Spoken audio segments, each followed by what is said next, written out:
Fantasy standalones are incredibly underrated. My favorite book of last year was a standalone, and the year before also a standalone. And in fantasy is a rare feast to find incredible stories that are conveyed in just one installment, but it's not impossible. And today we're gonna see my favorite top 10 standalones of all time, so hopefully you can enjoy them as well. And we will start with no other than Babel by Eric Kwang. If you read The Poppy War before and you've enjoyed that, I really believe that you will also enjoy these. But if you haven't, in my opinion, the incredible ability that this author has is to being able to create characters that are very well fleshed out, that are super morally grey, but that at the same time feel super real. And she has this ability to translate anger and passion in a way that it's honestly heartbreaking and it's mesmerized at the same time. So what we will have here is a story that is fairly slow paced and it will maybe take you a little bit to get into it, but the story that it has, this revolution, the 4 points of view that you will see and how everything happens, it's truly, honestly, a wild ride, and I assure you, you will enjoy it. And continuing with reads that will make you think, we have The Ocean at the End of the Lane by Neil Gaiman. Now, for me, it is super hard to pick a Neil Gaiman book. I am always on the fence. I also love very much Stardust, The Graveyard Book, but I guess that The Ocean has this ability to being in one very small installment, being able to share with you emotions that are very nostalgic. You will be transported to the story of this grown-up man that one day, due to a funeral, will travel to his old house. He will try to meet his neighbor, and while doing so, he will revert back and will tell us the story of something incredible that happened when he was a child. And so in here, there's a lot of magic. The scenery, it's a pretty dark, but it's always touched with this naivete of a child, and you see things that are pretty hard, but they are seen in a way that are almost not important, and I hope you enjoy it. And let's move now to a book that also have a pretty naive character as the main protagonist with Piranesi. This is so different to what I expected. I thought this was going to be a really confusing kind of a story, and it's not. It's really a beautiful, insightful, but really slow-paced, character-driven, but really incredible plot, and I wanted to keep reading. I wanted to shut the world off and just keep understanding this story. We will follow our main guy, Piranesi, and he finds himself living in this massive house which is as big as the world, and he's all alone there, safe from this other person called the Stranger. They meet every now and then and they try to uncover the mysteries of this house and everything that surrounds it. The magical thing here is that Piranesi is telling us the story from the scientific perspective. So he's trying to narrate everything from, just a perspective of utter objectiveness, and it's so sweet. He was so very charming, and I found myself really tearing the pages trying to know more, and once that I understood everything that happened, I was fascinated, and it is also very short. And let's continue with a standalone that it's great because it will give you Studio Ghibli vibes and it's just so cozy. The Girl Who Fell Beneath the Sea.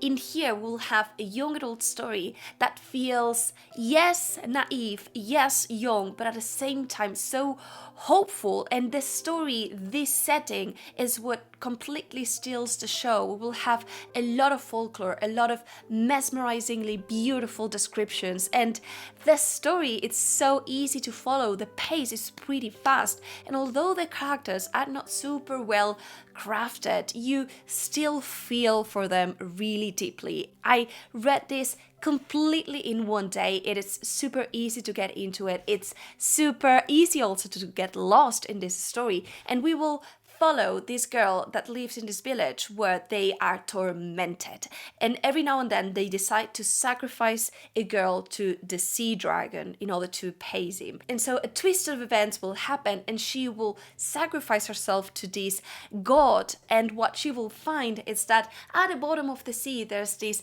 upside down kind of world where you have a beautiful, almost celestial world, and we change gears to a very dramatic story with The Song of Achilles by Madeline Miller. You need to be in a certain mind space to read this and really enjoy it. This is the kind of book that you don't want to binge, that you want to read slowly, savoring it, every word, every phrase, because it's beautiful. It is crafted in a way that every paragraph has something that will inspire you, that will make you feel something. So be mindful of that. The hype, it is real. And here we will have a Greek mythology retelling, especially of the story of Achilles. But the great thing is that it's told under the point of view of Patroclus, who was his all-time friend. And so we will follow the story since they are children, which will mark this book as being really character-driven. But we will follow how Achilles comes to his powers and how he will be really torn between what his heart desires and the calling that his fate is doing. And now we move away from the drama and we move to something that is completely wholesome with The House in the Cerulean Sea by T.J. Klune. This is a read that, again, won't meet the criteria of everyone, but I've seen that this is a book that makes it more times than it misses.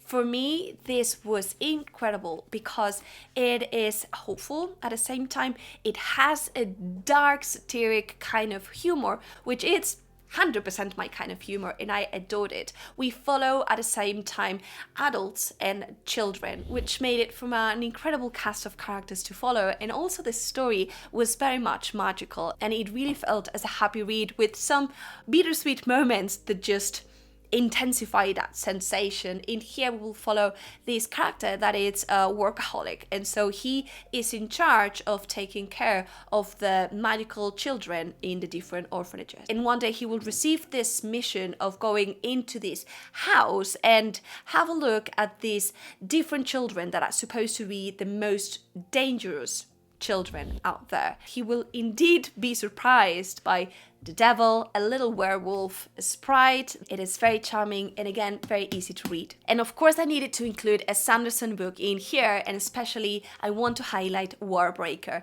This is the book that it took me ages to pick up. I actually read it after picking up Stormlight, which not really a recommendation, but you can do whatever you want. In here what you'll see are different points of view in a story that happens very quickly, that has stakes that are very high. It is weirdly romantic for Sanderson, and at the same time the humor for me is at its peak. Like, it's the best book in that sense that Sanderson has created, in my opinion.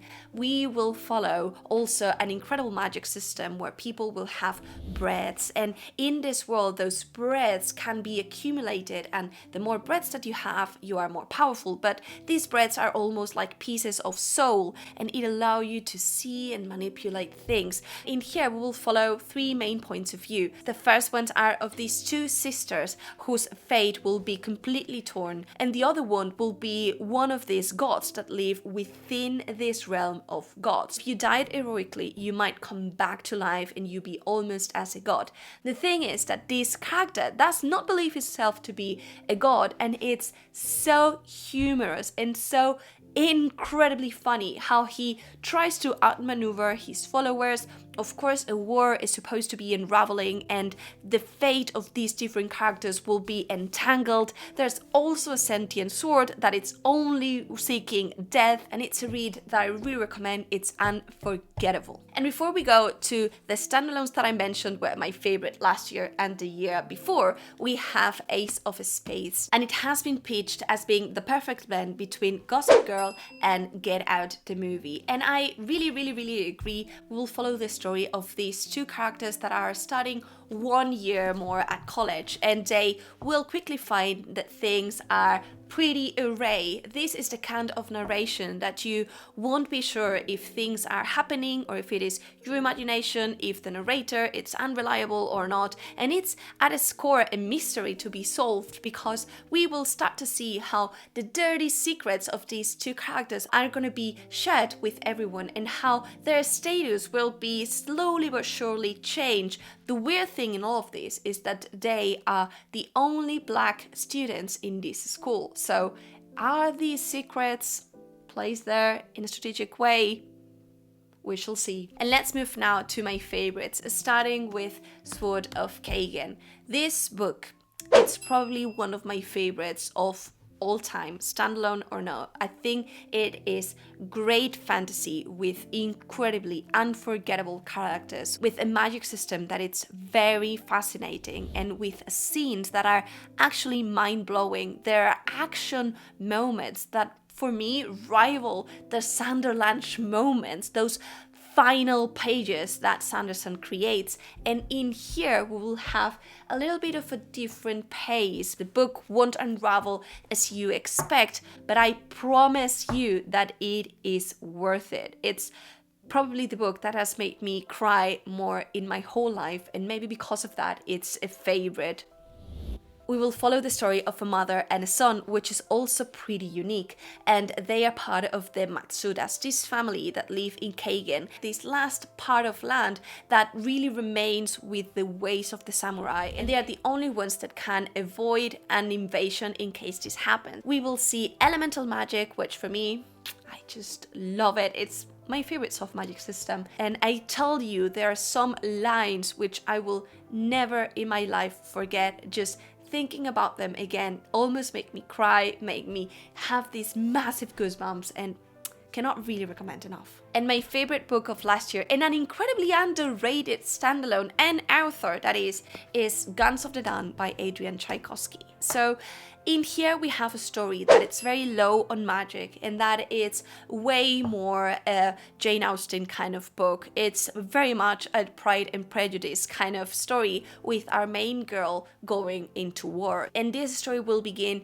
in the midst of this war, and then we will be taken back and we will be told what has happened to get us up to that moment, and then story will unfold onwards. And I think that because the book started that way, the stakes were very high from the beginning and made me savor way more those moments where things supposed to be, you know, like more day-to-day Jane Austen kind of story. These very moody characters with tension, but they are enemies. There's also a pen pal element in this story, which I am also a sucker for, and overall it's a story that felt unforgettable. As soon as I started reading it, I knew it was a favorite, and it didn't disappoint. I've recommended this book to a lot of people, and all of them have loved it, so hopefully if you pick it up, you love it as well. And this is the list of the 10 standalones that I've adored the most through all my life. Let me know down below what are yours, and if you want to recommend any standalone.